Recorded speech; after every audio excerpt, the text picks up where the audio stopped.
puasa 9 hari pertama di bulan Zulhijjah. 9 hari pertama di bulan Zulhijjah. Saya akan jelaskan dulu, 10 hari pertama bulan Zulhijjah teman-teman. 10 hari pertama, tentu puasanya 9 hari ya.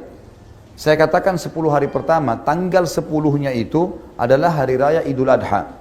Hari raya Idul Adha. Jadi memang kita nggak boleh puasa di hari Idul Adha dan Idul Fitri. 10 hari pertama Zulhijjah adalah hari-hari yang paling mulia sepanjang tahun. Sesuai dengan hadis Bukhari, di mana Nabi SAW mengatakan, "Ma min ayyamin al-amalu salihu fihi ahabbu ilallah min hadil ayyam yakni asyr." Kurang lebih terjemahannya, tidak ada hari-hari sepanjang tahun di mana semua jenis ibadah, sunnah yang paling kecil, seperti mengucapkan subhanallah 1 kali, baca 1 ayat, sedekah dengan 1.000 rupiah misalnya. Tidak ada hari-hari sepanjang tahun di mana semua jenis amal soleh, dari yang sunnah paling kecil sampai yang wajib, lebih Allah cintai, maksudnya lebih besar pahalanya dibandingkan amal soleh sekecil apapun sunnah, apalagi kalau sampai wajib yang dikerjakan di 10 awal bulan Zulhijjah. Di 10 awal bulan Zulhijjah. Maka para sahabat bertanya, "Ya Rasulullah, walal jihadu fi sabilillah?" Wahai utusan Allah, jihad di jalan Allah, meninggalkan keluarga, meninggalkan pekerjaan, meninggalkan harta, meninggalkan anak-anak, bisa ditawan oleh musuh, bisa dibunuh. Itu juga belum bisa mengalahkan makna hadisnya. Amal sunnah sekecil apapun yang dikerjakan di 10 awal bulan Zulhijjah. Jawaban baginda Nabi SAW, walal jihadu fisabilillah. Jihad pun di jalan Allah belum bisa mengalahkan amal yang dikerjakan walaupun sunnah yang kecil di 10 awal bulan Zulhijjah. Jihad belum bisa mengalahkan itu. Illa rajulun kharaja binafsi wa mali wa lam yarji bidzalika bi syai'.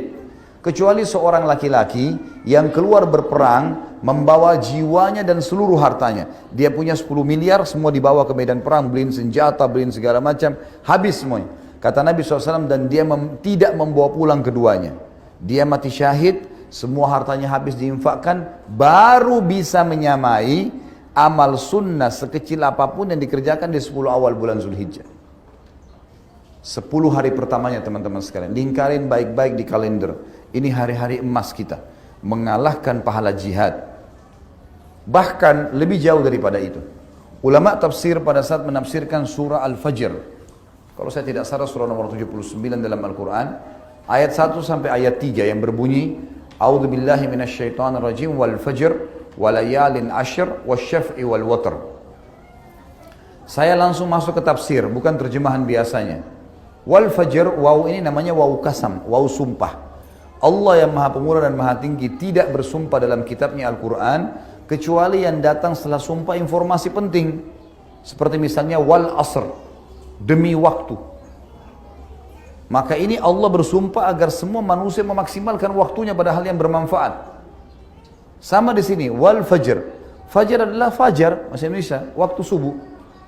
Cuman yang perlu kita garis bawahi, di kata-kata fajar sama dengan di kata-kata asr tadi. Ada alif lamnya. Alif lam ini namanya dalam bahasa Arab alif lam mu'arraf.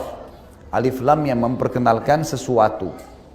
Jadi kalau Allah bilang wa asr, tidak mengatakan wa al asr, tidak ada alif lam, berarti waktu umum. Waktu apa ini? Tapi dengan adanya alif lam wal asr, berarti jelas maknanya waktu yang kalian sedang pakai di dunia. Sama di sini, fajr, waktu subuh. Kalau tidak pakai alif lam, subuh apa yang Allah mau ini? Ternyata Allah kasih alif lam, wa al-fajr. Dan ulama mengatakan dimaksud adalah subuh hari raya Idul Adha. Dan ini menandakan teman-teman disepakati oleh jumhur ulama, Idul Adha lebih afdal daripada Idul Fitri. Yang ramai di Indonesia apa? Idul Fitri. Padahal sebenarnya Idul Adha lebih afdal. Kenapa? Ada alasannya. Idul Fitri, habis sholat Idul Fitri kita nggak ada ibadah khusus. Yang mau silaturahim keluarga, mau tidur, mau rekreasi, tempat-tempat yang dihalalkan, itu boleh-boleh saja.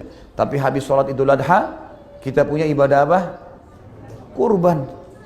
Ibadah langsung. Fasholli li rabbika wanhar. Sholat kalian Idul Adha itu lalu nyembeli setelahnya langsung. Makanya ulama mengatakan dari ayat tadi yang saya baca ini, fasholli li rabbika wanhar, dikatakan paling afdal setelah Idul Adha langsung sembelih. Itu paling besar pahalanya. Walaupun kita punya kesempatan 4 hari. Hari Idul Adha dan hari Tasyrik. 11, 12, 13 dari bulan-bulan Hijriyah, dari bulan Zulhijjah itu. Baik teman-teman sekalian, Allah mengatakan setelahnya, walayalin ashr. Waw ini dalam bahasa Arab namanya waw ataf.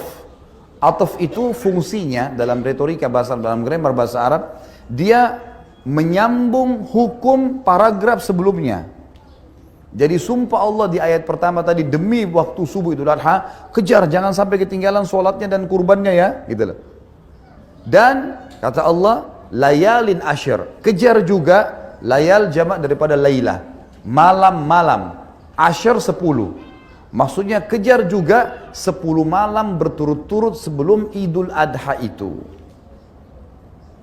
Di sini teman-teman sekalian ada ulama tafsir yang mengatakan, dari ayat ini bisa disimpulkan kalau 10 awal bulan Zulhijjah malam-malamnya menyaingi bahkan mengalahkan fadilah 10 akhir Ramadan.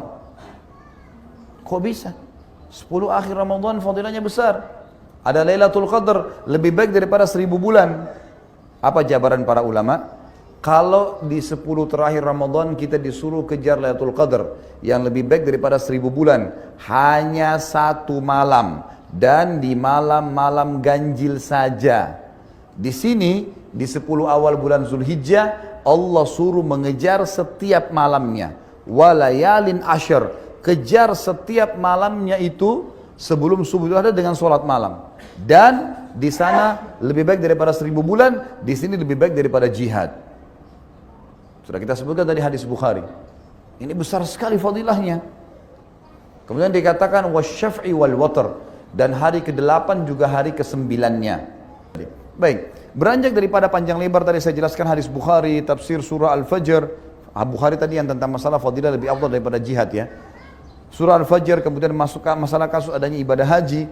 Ulama mengatakan 10 hari pertama Zulhijjah adalah hari emas muslimin. Dan 9 hari pertama sebelum Idul Adha dianjurkan siang harinya puasa sunnah. 9 hari, karena fadilahnya lebih besar daripada jihad.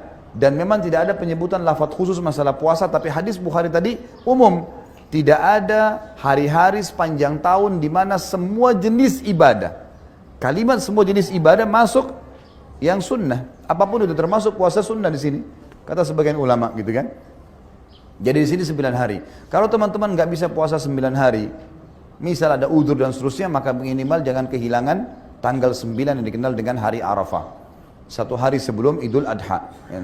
Ini kata Nabi SAW dalam hadis Bukhari Muslim waktu ditanya tentang fadilah puasa Arafah, beliau mengatakan bisa mengampuni dosa-dosa setahun yang lalu dan setahun yang akan datang.